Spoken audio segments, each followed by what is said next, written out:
വെല്ലുവിളികളെ നേരിട്ട് ജീവിത ലക്ഷ്യം കൈവരിക്കാനുള്ള പ്രയാണത്തിലാണ് ട്രാൻസ്ജെൻഡറായ അധീന. കേരള സർവകലാശാല കലോത്സവത്തിൽ മത്സരിക്കുന്ന അധീന തിരുവനന്തപുരം യൂണിവേഴ്സിറ്റി കോളേജിലെ BA മലയാളം 2ാം വർഷ വിദ്യാർത്ഥിനിയാണ്. കൊല്ലം SN കോളേജിലെ O മാധവൻ നഗറിൽ നടന്ന ട്രാൻസ്ജെൻഡർ വിഭാഗത്തിലെ ഭരതനാട്യ മത്സരത്തിൽ അധീനയ്ക്ക് എതിരാളികൾ ആരും തന്നെ ഇല്ലായിരുന്നു.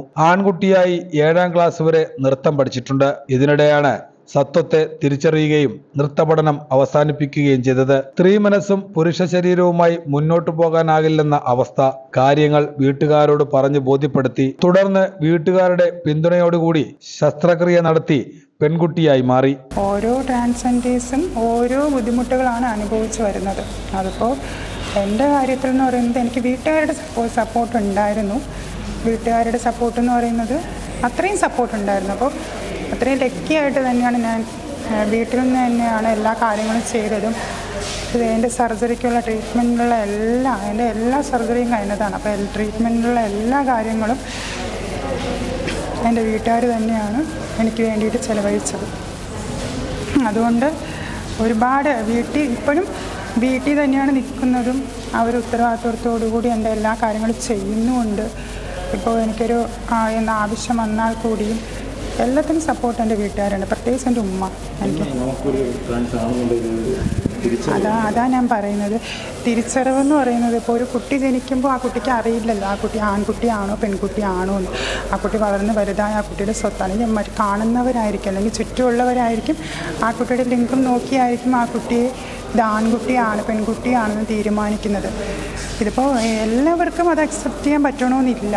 പക്ഷേ ആ ഒരു ട്രാൻസ് എന്ന ഒരു ഐഡൻറ്റിറ്റിയിൽ ജീവിക്കുന്ന ഓരോ വ്യക്തികൾക്കും അറിയാം അതിൻ്റേതായ ബുദ്ധിമുട്ടുകളും സൊസൈറ്റി അവർക്ക് കൊടുക്കുന്ന ആ ഒരു പരിഗണനകളൊക്കെ. ഇന്നും ഇപ്പോൾ എത്രയൊക്കെ പുരോഗതി ഉണ്ടെന്ന് പറഞ്ഞാലും അല്ലെങ്കിൽ എത്രയൊക്കെ തന്നെ നമ്മുടെ സൊസൈറ്റി പുരോഗമനത്തിൽ വന്നു എന്ന് പറഞ്ഞാൽ ഇന്നും വേറെ രീതിയിൽ ചിന്തിക്കുന്ന ഇതൊക്കെ ഭ്രാന്താണെന്നും അല്ലെങ്കിൽ ഇതൊന്നും ഒരു ബയോളജിക്കൽ പരമായിട്ടുള്ള ഒരു കുറവുകളല്ല എന്നും ഇതെന്താ പറയുക ബയോളജിക്കൽ പരമായിട്ട് കുറവുകളല്ല എന്നത് നമുക്കിപ്പോൾ മനസ്സിലാണല്ലോ. നമുക്കിപ്പോൾ ശരീരഘടന നോക്കുമ്പോൾ ഓക്കെ, പക്ഷെ നമ്മുടെ മനസ്സ് നമ്മുടെ ശരീരവുമായിട്ട് വിട്ടു നിൽക്കുവാണ്.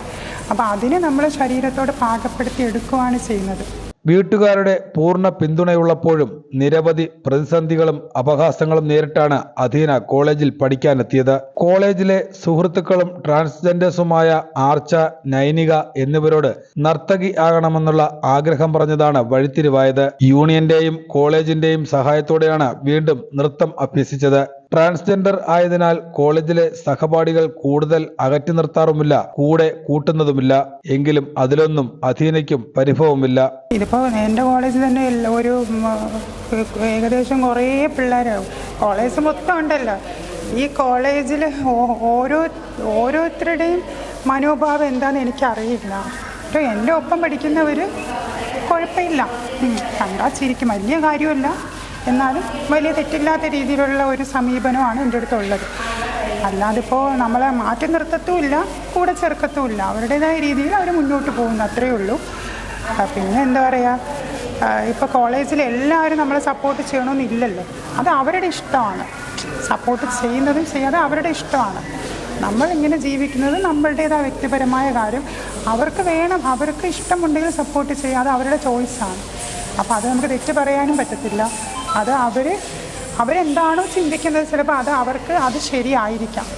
കേരള നടനം, കുച്ചിപ്പുടി, ഭരതനാട്യം, മാപ്പിളപ്പാട്ട്, മിമിക്രി, കഥാപ്രസംഗം, ഹിന്ദുസ്ഥാനി ക്ലാസിക്കൽ എന്നീ 7 ഇനങ്ങളിലാണ് കലോത്സവത്തിൽ അധീന മത്സരിക്കുന്നത്.